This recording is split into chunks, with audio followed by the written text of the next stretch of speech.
ఓం స్థాపకాయ చ ధర్మస్య సర్వధర్మస్వరూపిణే అవతారవరిష్ఠాయ రామకృష్ణాయ తే నమః. భక్తులందరికీ నమస్కారం. ఈరోజు మనం ఈ మనుష్య జీవిత లక్ష్యం అన్న విషయం గురించి ఇంకాస్త చూస్తాం. మహాభారతంలో యక్ష యుధిష్ఠిర సంవాదం వస్తుంది. యక్షుడు మరియు యుధిష్ఠిరుడు వీళ్ళిద్దరి మధ్య జరిగినటువంటి సంభాషణ. యుధిష్ఠిరుడు అంటే ధర్మరాజు. యక్షుడు ధర్మరాజును అడుగుతాడు, ఈ ప్రపంచంలో అత్యంత ఆశ్చర్యకరమైన విషయం ఏమిటి అని. దానికి ధర్మరాజు చెప్తాడు, అహని గచ్చంతి జనాః యమాలయం కింటు శేష స్థావరమిచ్చంతి కిమాశ్చర్యమిత పరం. అంటే ప్రతిరోజు ఎందరో జనులు యమాలయం వెళ్తున్నారు, అంటే చనిపోతున్నారు. అయినప్పటికీ మిగతా వారంతా మాత్రం మేము చనిపోకుండా ఇలాగే ఉంటాము అని అనుకుంటా ఉంటారు. ఇంతకంటే ఆశ్చర్యకరమైన విషయం ఏముంది అని చెప్తాడు ధర్మరాజు. బుద్ధుడి జీవితంలో ఒక సంఘటన వస్తుంది. ఒక ఆవిడ, ఆమె యొక్క బిడ్డ, పసిబిడ్డ, 4-5 ఏళ్ళ బిడ్డ చనిపోతాడు. ఆమె ఆ బిడ్డ శవాన్ని బుద్ధుడి దగ్గర తీసుకువచ్చి, నా బిడ్డకు ప్రాణాలు ఇవ్వండి అని ఏడుస్తూ ప్రార్థిస్తుంది. అప్పుడు బుద్ధుడు ఏం చెప్తాడంటే, ప్రాణాలు నేను కాపాడుతాను, బిడ్డ ప్రాణాలు. అయితే దానికి ఏమంటే, నువ్వులు భిక్షం ఎత్తుకొని తీసుకురావాలి. అయితే కండిషన్ ఏమంటే, ఏ ఇంటిలోనైతే నా నువ్వులు నువ్వు భిక్షంగా తీసుకుంటున్నావో ఆ ఇంటిలో ఎవరు చనిపోకుండా ఉండాలి, ఆ కండిషన్. సో ఆమె ఆ విధంగా నువ్వుల కొరకు భిక్షం ఎత్తడానికి వెళ్తుంది. అన్ని చోట్ల ఆమెకు నువ్వులు ఇవ్వడానికి సిద్ధంగా ఉన్నారు, కానీ ఆ ఇంట్లో ఎవరు చనిపోకుండా ఉండడం అనేది మాత్రం అది లభించడం లేదు. ఎవరో ఒకరు చనిపోయారు. అప్పుడు అలా వెళ్ళే కొద్దీ ఆమెకు అర్థమైంది, ఈ మృత్యువు అనేది శరీరం యొక్క స్వభావము అని. అందువల్ల ఆమె ఆ తర్వాత వచ్చి బిడ్డకు తన అంత్యక్రియలు చేసి బుద్ధుడి వద్ద శిష్యురాలిగా చేరింది. భజగోవింద స్తోత్రం చాలా మంచి స్తోత్రం. దానిలో జీవితం యొక్క అశాశ్వతత్వం గురించి చాలా బాగా చెప్పబడింది. అది మంచి వైరాగ్య ప్రబోధకమైన. భజగోవిందం స్తోత్రాన్ని రోజు పారాయణం చేయాలని ఒక స్వామీజీ కూడా చెప్పాడు. అది ఎలా వచ్చిందంటే, ఆదిశంకరాచార్య కాశీలో గంగా స్నానం చేసి తన శిష్యులతో పాటు వెళ్తున్నాడు. దారిలో ఆ దారికి ప్రక్కన, అప్పుడు వెళ్తూ ఉండగా దారికి ప్రక్కన ఒక ముసలి వ్యక్తి వ్యాకరణ సూత్రాలు వల్లి వేస్తున్నాడు. డుక్రుంకరణే అని వ్యాకరణ సూత్రాలు వల్లి వేస్తున్నాడు. అతన్ని చూసి శంకరాచార్యుడికి చాలా కరుణ వచ్చింది. ఇతడు వృద్ధాప్యంలో ఉన్నాడు, సమయం దగ్గర పడింది, ఈ సమయంలో భగవంతుని స్మరించకుండా ఈ విధంగా వ్యాకరణ సూత్రాలు వల్లి వేస్తున్నాడు అని చెప్పి ఆయన ఒక శ్లోకం చెప్పాడు. భజగోవిందం శ్లోకాలు చెప్పాడు. ఫస్ట్ శ్లోకం, భజగోవిందం భజగోవిందం గోవిందం భజ మూఢమతే సంప్రాప్తే సన్నిహితే కాలే నహి రక్షతి డుక్రుంకరణే. అంటే ఓ మూర్ఖుడా, నువ్వు గోవిందుని భజించు. సమయం ఆసన్నమైనప్పుడు నిన్ను ఈ డుక్రుంకరణ, అంటే ఈ వ్యాకరణ సూత్రాలు ఏవి నిన్ను కాపాడలేవు అని అర్థం. ఇంకో శ్లోకం మన జీవితం యొక్క అశాశ్వతత్వం గురించి చెప్పబడుతుంది. నళినీదలగత జలమతి తరళం తద్వజ్జీవత మతిశయ చపలం విద్ధి వ్యాధి అభిమానగ్రస్తం లోకం శోకహతం చ సమస్తం. అంటే ఈ తామరాకు మీద ఉన్నటువంటి నీటి బిందువు అది ఎంతటి అస్థిరమో ఈ జీవితం కూడా అలాగే అస్థిరమైనది. ఆ తామరాకు మీద ఉన్నటువంటి నీటి బిందువు కాస్త గాలి వీస్తే చాలు అది పడిపోతుంది. అదేవిధంగా జీవితం కూడా చాలా చంచలమైనది. ఈ ప్రపంచమంతా వ్యాధి, అభిమానము మరియు శోకము వీటితో నిండి ఉన్నది. దినయామిన్యౌ సాయం ప్రాతః శిశిరవసంతో పునరాయాతః కాలః క్రీడతి గచ్చతి ఆయుః తదపి న ముంచతి ఆశావాయు. అంటే రాత్రింబవళ్ళు సూర్యోదయము మరియు సూర్యాస్తమము ఇవన్నీ, మరియు శిశిర ఋతువు, వసంత ఋతువు ఇవన్నీ వస్తున్నాయి, పోతున్నాయి. కాల క్రీడతి గచ్చతి ఆయు, కాలము ఆట ఆడుకుంటా ఉంది, ఆయువు తరిగిపోతావు. తదపిన ముంచతి ఆశావాయు, అయినప్పటికీ నీ ఆశ అనేది మాత్రం తీరకుండా అలాగే ఉంటుంది అని చెప్పారు. ఈ విధంగా ఇంకా మంచి మంచి శ్లోకాలు ఉన్నాయి వచగోవిందంలో. దేవి మహాత్మ్యంలో చెప్పబడింది, తయా సమ్మోహ్యతే జగత్, అంటే ఆ మహామాయ ద్వారా ఈ జగత్ అంతా మోహింప చేయబడి ఉంది. ఇంకో శ్లోకం వస్తుంది, జ్ఞానినామపి చేతాంసి దేవీ భగవతీ సా బలాదాకృష్య మోహాయ మహామాయ ప్రయచ్చతి. అంటే ఈ మహామాయ అనేది ఈ జ్ఞానుల యొక్క మనస్సులను కూడా చాలా బలంగా ఆకర్షించి వేసి వాళ్ళను మోహంలో పడవేస్తుంది. మహామాయ యొక్క ప్రభావం అలా ఉంటుంది. మహాపురుష్ మహారాజ్ చెప్పాడు, ఈ మహామాయ అనేది ఎంతటి పెద్ద మాయను కల్పించి ఉంది. ఈ ప్రపంచంలో నాది అన్న వస్తువు ఏది కూడా, మన యొక్క వస్తువులు ఎంతో మనం సేకరించి పెడతాం. ఈ ఒక్క వస్తువు కూడా ఏది మనతో పాటు మృత్యువు తర్వాత మనతో పాటు రాదు. అయినప్పటికీ జనులు ఈ విషయాన్ని అర్థం చేసుకోలేకుండా ఉన్నారు. ఈ జగత్తు యొక్క అశాశ్వతత్వము, జీవితం యొక్క అశాశ్వతత్వము ఇది చాలా ప్రస్ఫుటంగా ఉన్నప్పటికీ జనులకు మాత్రం ఇది అర్థం కాకుండా, దీనికి అనుకోలేకుండా ఉన్నారు. ఇదే మాయా అని చెప్పాడు ఆయన మహాపురుషుడు. ఈ ఆసుపత్రుల్లో పనిచేసే వాళ్ళు, డాక్టర్లు, నర్సులు, వాళ్ళు ప్రతిరోజు మృత్యువును చూస్తున్నారు, వ్యాధులతో ఎంతో కష్టాలు పడుతున్న వాళ్ళని చూస్తున్నారు. అయినప్పటికీ వాళ్లకు ఈ జీవితం యొక్క అశాశ్వతత్వము వీటి గురించి వాళ్ళకు పెద్దగా ఐడియా రాదనే చెప్పాలి. అమ్మ శారదాదేవి చెప్పింది, మనకంటూ బంధువులు ఎవరు లేకున్నా సరే అటువంటి వ్యక్తి ఒక పిల్లిని దగ్గర పెట్టుకుని దాన్ని భద్రపరిచి పెట్టుకుని దాని పట్ల మొహాన్ని, దాని పట్ల ఆసక్తి కలిగేలా చేస్తుంది మహామాయ. ఇది మహామాయ యొక్క ఆట ఈ విధంగా ఉంటుంది. ఆమె ఇంకా చెప్పింది, అమ్మ, ఈ ప్రాపంచిక సంబంధాలన్నీ అశాశ్వతమైనవి. అవన్నీ ఈరోజు ఉంటే మరుసటి రోజు లేవు. నీ యొక్క నిజమైన సంబంధం భగవంతుడితోటే అని. జీవితం అనేది ఇవాళ ఉంది, రేపంతా వెళ్ళిపోతుంది. మృత్యువు తర్వాత మనతో పాటు వచ్చే ఏమిటంటే మనం చేసినటువంటి కర్మలే.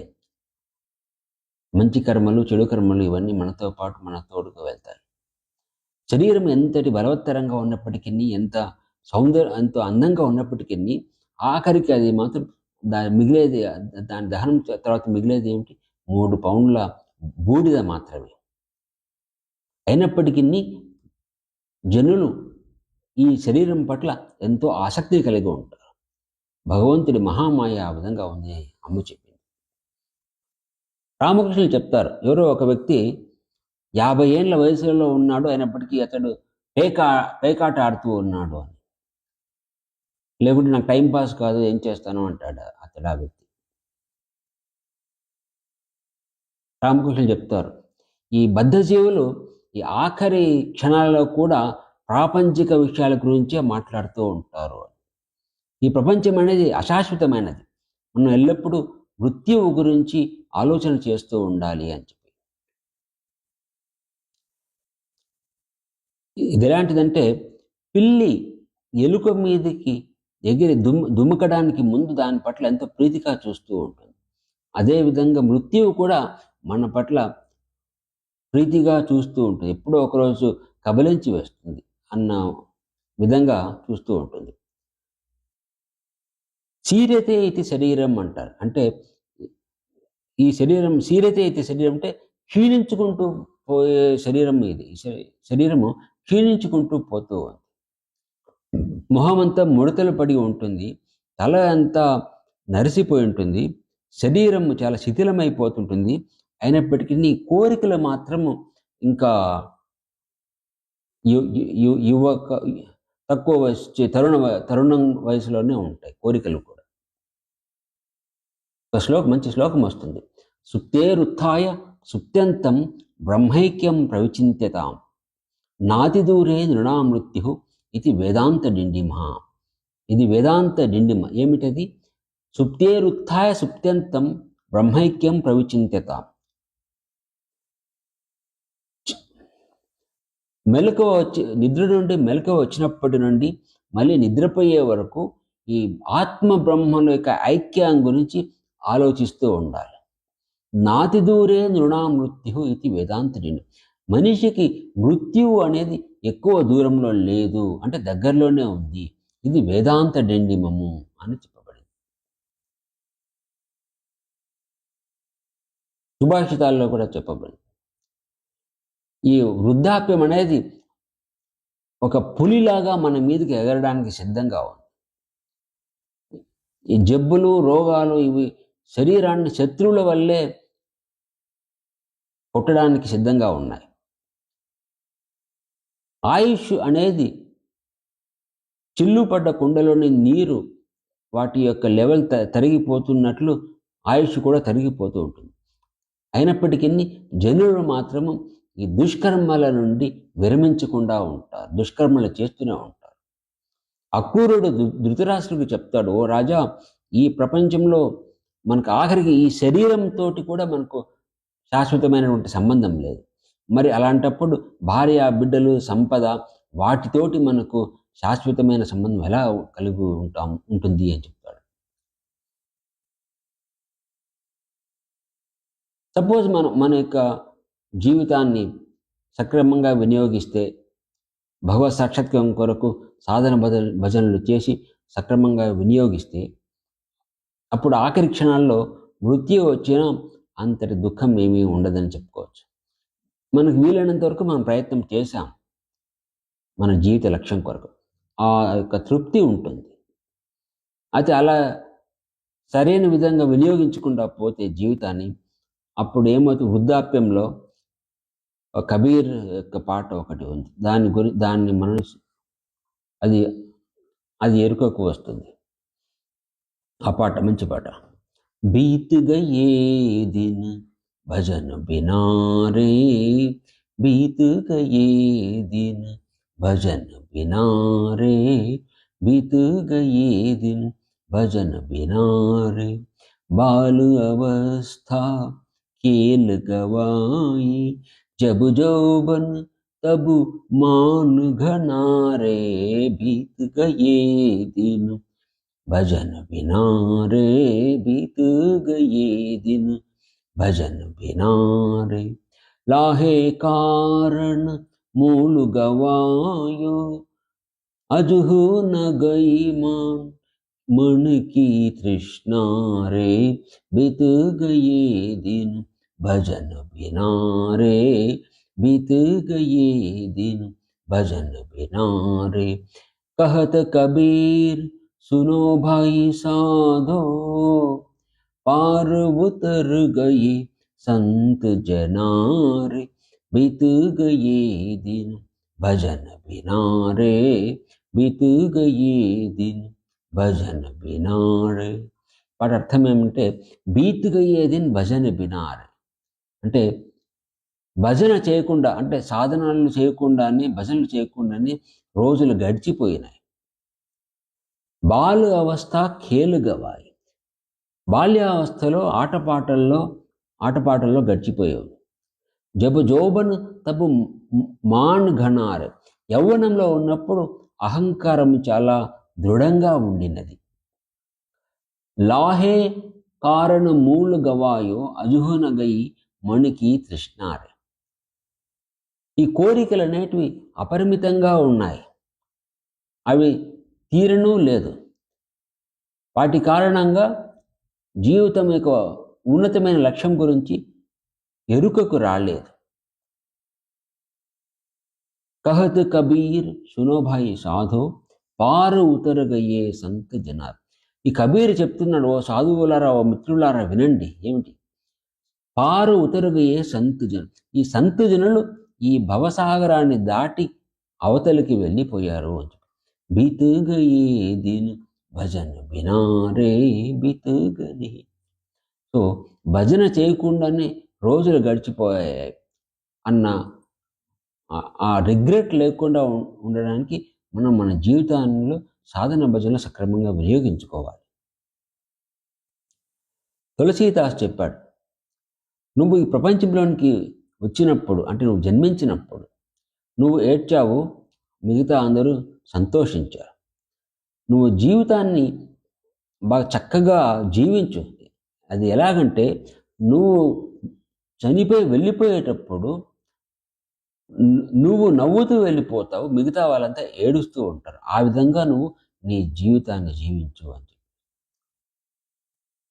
ఉన్నత లక్ష్యం కొరకు లేని జీవనం, భగవత్ సాక్షాత్కారం కొరకు ప్రయత్నించిన జీవనం అది ఎలాంటిదంటే, ఒక పురుగు ఉంటుంది, దాని పని ఏమిటంటే పుట్టడమో చనిపోవడం, పుట్టడం చనిపోవడం, అదే దానికి, వేరే ఏం లేదు.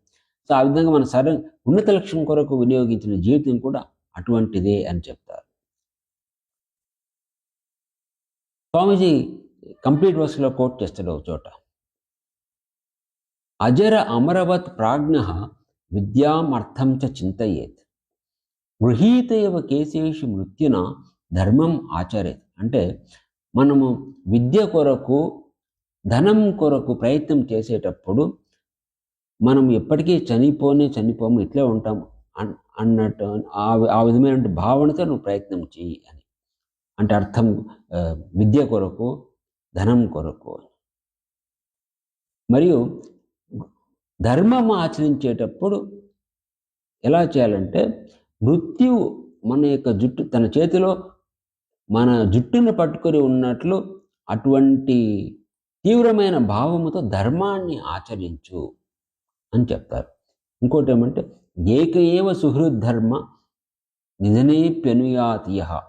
అంటే మృత్యువు తర్వాత కూడా మనతోటి వచ్చేది ఏమిటంటే, మన యొక్క ధర్మము, అంటే మన యొక్క కర్మలు.